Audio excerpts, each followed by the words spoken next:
Chief Manger, once again, thanks a lot for being here. I think we've had some good dialogue. I was hoping to use a little bit more of our time today to be looking forward about how we take the Capitol Police Force into the years in front of us and depoliticize the force. I have questions on that, but I want to just take a moment to set the record straight on a handful of comments that came up earlier, in particular regarding Speaker McCarthy's decision to publicly release some video clips from January 6th. There's only one video clip that was on the U.S. Capitol Police's sensitive list, and it was cleared beforehand. Is that correct? I believe so. And I believe it was after it was pointed out that some of the same footage was previously released during the impeachment hearing by House Democrats. And according to the U.S. Capitol Police's own declaration of federal court, I can pull it out, page 5, footnote 2, quote, there was a series of clips from Capitol Police cameras that were shown during the second impeachment trial of President Donald J. Trump in February of 2023. None of those approximately 15 clips, some from the sensitive list, were shown to the Capitol Police beforehand.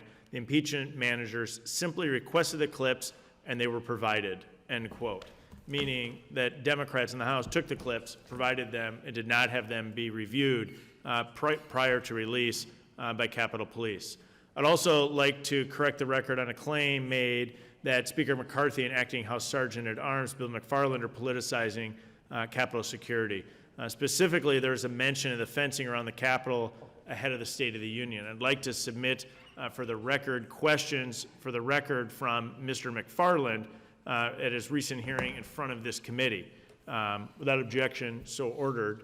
And in response to the minority questions, he said he did not support the fence because the Secret Service and Capitol Police did not have any specific or credible threats to the Capitol campus ahead of the State of the Union, and asked for alternatives consistent with dozens of previous State of the Union addresses.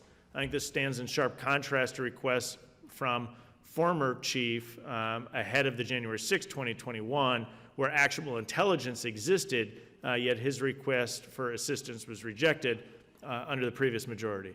I'll park that. I'll just come to kind of one question. I think it gets in maybe a little bit into the fence around the Capitol, but in particular, as we look at the structure of the Capitol Police Board, you report to the Capitol Police Board. The Capitol Police Board is made up of 3 individuals, the architect of the Capitol, which is now in a point of transition. We have an acting architect of the Capitol, the House Sergeant at Arms, the Senate Sergeant at Arms, both of whom are new to their position since the January 6th incident. Do you think that's the best structure? Do you think we should consider a review of the Capitol Police Board? I know one of the challenges we may face is there's lots of oversight entities over you in the Capitol Police. That's in some ways good. In some ways that's challenging because many of the oversight entities have lots of views. Do you have any thoughts as to what the most productive form of the Capitol Police Board might be? I do, but I will tell you that I will say this, that since I've been the chief here, and I heard all the horror stories about how dysfunctional it can be.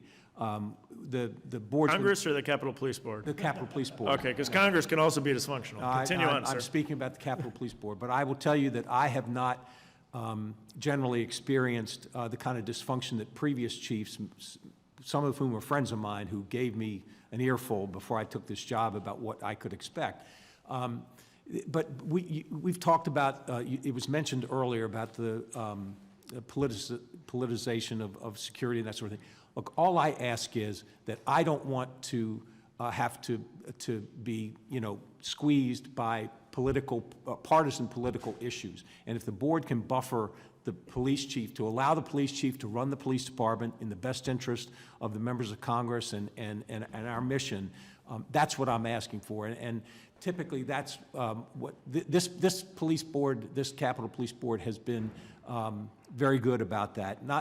But there's still times when I'm getting squeezed.